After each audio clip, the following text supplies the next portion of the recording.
Hi friends, ഇന്ന് നമ്മൾക്ക് seed Bede വെച്ച് സൺഫ്ലവർ ബ്രേസ്ലെറ്റ് ഉണ്ടാക്കാൻ പഠിച്ചാലോ. ആദ്യം നമ്മൾക്ക് ത്രെഡിൽ ലോബ്സ്റ്റർ ഹുക്ക് കോർത്തിട്ട് അത് കെട്ടി ടൈറ്റ് ചെയ്യാം. നമ്മൾക്ക് ത്രെഡ് 2 പോർഷനായിട്ടാണ് വേണ്ടത്. ഞാൻ 2 പോർഷനിലും ത്രെഡിൻ്റെ അറ്റത്ത് നീഡിൽ അറ്റാച്ച് ചെയ്ത് വെച്ചിട്ടുണ്ട്. ഇനി 2 ത്രെഡും ചേർത്ത് വെച്ചൊരു യെല്ലോ ബീഡ് കോർക്കണം. എന്നിട്ട് 2 ത്രെഡിലും ഓരോ ഗ്രീൻ ബീഡും കോർത്ത് കൊടുക്കണം. ഇനി ഒരു സൈഡിലെ ത്രെഡിൽ 2 യെല്ലോ ബീഡ് കോർത്തിട്ട് മറ്റേ ത്രെഡ് ഈ ബീഡിൽ കൂടി ക്രോസ് കോർക്കണം. എന്നിട്ട് 2 സൈഡിലും 2 യെല്ലോ ബീഡ് വെച്ച് കോർക്കണം.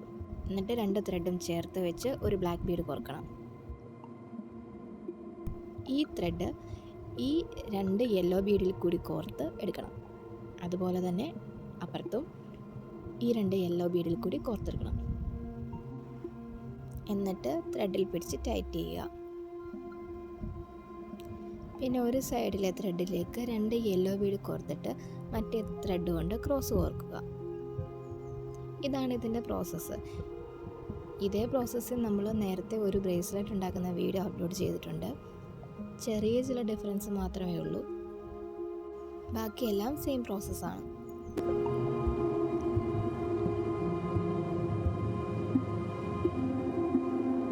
നമ്മളുടെ ചാനൽ ആദ്യമായിട്ട് കാണുന്നവരാരെങ്കിലും ഉണ്ടെങ്കിൽ ഒന്ന് സബ്സ്ക്രൈബ് ചെയ്തേക്കണേ.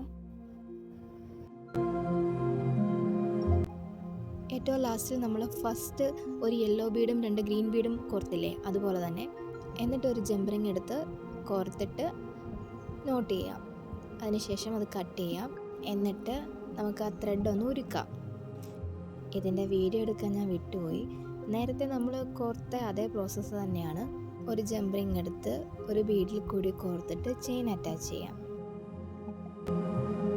നമ്മൾ മുന്നേ ബ്രേസ്ലെറ്റിൽ ഒരു ജംപറിങ് അറ്റാച്ച് ചെയ്ത് കൊടുത്തില്ലേ, അതിലേക്ക് ഈ ചെയിൻ അറ്റാച്ച് ചെയ്ത് കൊടുക്കാം. അപ്പോൾ ഇതാണ് നമ്മളുടെ ബ്രേസ്ലെറ്റ്. എല്ലാവരും ട്രൈ ചെയ്ത് നോക്കുക. ഇഷ്ടമായെങ്കിൽ ലൈക്ക് ചെയ്യുക, ഷെയർ ചെയ്യുക, കമൻറ്റ് ചെയ്യുക.